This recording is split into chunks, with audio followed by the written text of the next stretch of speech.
তালায় আন্তঃ union football final খেলা অনুষ্ঠিত।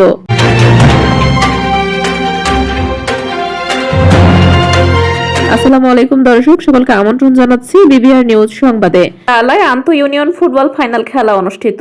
শুনছিলেন তালা জনসেবা ক্লিনিক অ্যান্ড ডায়াগনস্টিক সেন্টার সংবাদ শিরোনাম। নিজস্ব প্রতিনিধি এস.এম. মোতাহিরুল হক শাহিনের পাঠানো তথ্যচিত্রে দেখুন বিস্তারিত।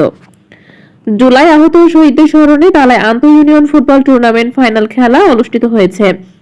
বৃহস্পতিবার 31 জুলাই তালা পুরাতন বিদেই স্কুল মাঠে বাংলাদেশ জামাতে ইসলামী তালা উপজেলার যুব ক্রীড়া বিভাগের পক্ষ থেকে অনুষ্ঠিত ফাইনালে উপজেলা সকল ইউনিয়ন উত্তেজনাপূর্ণ এক ফাইনাল খেলায় তালা সদরের 4-5 গোলে হারিয়ে সরুলিয়া ইউনিয়ন বিজয়ী হয়েছে। সাতক্ষীরা জেলা নায়েবে আমির আলহাজ জনাব ডাক্তার মাহমুদুল হকের উদ্বোধনের মধ্যকার খেলার প্রধান অতিথি হিসেবে উপস্থিত ছিলেন তালা উপজেলা নির্বাহী অফিসার মিস দীপারানী সরকার। বিশেষ অতিথি হিসেবে উপস্থিত ছিলেন তালা থানা অফিসার ইনচার্জ মঈনুদ্দিন।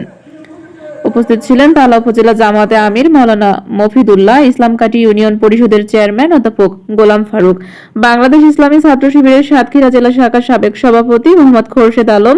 উক্ত খেলার সভাপতিত্ব করেন বাংলাদেশ জামাতে ইসলামী তালা উপজেলা যুব ক্রীড়া বিভাগ প্রধান মোস্তাফিজুর রহমান রেন্টু। খেলায় আরো উপস্থিত ছিলেন তালা উপজেলা ক্রীড়াপ্রেমী। গ্রাম বাংলার ঐতিহ্যবাহী এই জাতীয় খেলায় দেখতে মাঠে ছিল দর্শনার্থীদের উপচে পড়া ভিড়। খেলার শেষ বাঁশি বাজার আগে রোমাঞ্চকর মুহূর্তে নির্ধারিত হয় চ্যাম্পিয়ন দল। খেলা শেষে বিজয়ীদের দলের হাতে ট্রফি ও পুরস্কার তুলে দেন আয়োজক কমিটি অতিথিরা। এ সময় বক্তারা শহীদদের আদর্শকে স্মরণ করে বলেন, তাদের ত্যাগ আমাদের অনুপ্রেরণা আর খেলাধুলার তরুণ সমাজকে সুস্থ ধারায় এগিয়ে নেয় এবং মাদককে না বলুন, মাদক মুক্ত সমাজ গড়ুন। খেলা পরিচালনা করেন সাতক্ষীরা জেলা রেফারি অ্যাসোসিয়েশনের সদস্য বরুণ কুমার সানা। সাতক্ষীরা রেফারি দায়িত্ব পালন করেন মোহাম্মদ আফজাল হোসেন, সহকারী রেফারি উত্তম বাছার। সার্বিক অনুষ্ঠান পরিচালনায় মহিবুল্লাহ মুহিব, সর্দার আব্দুল্লাহ, এস.এম. মোতাহিরুল হক শাহিন, মোস্তাফিজুর রহমান, মোস্তফা, সোহেল মোহাম্মদ মতিউর রহমান। ধারাভাষ্যকার ছিলেন কামরুজ্জামান মিঠু ও হাবিবুর রহমান। এর আগে জুলাই শহীদদের স্মরণে 1 মিনিট নীরবতা পালন করা হয়।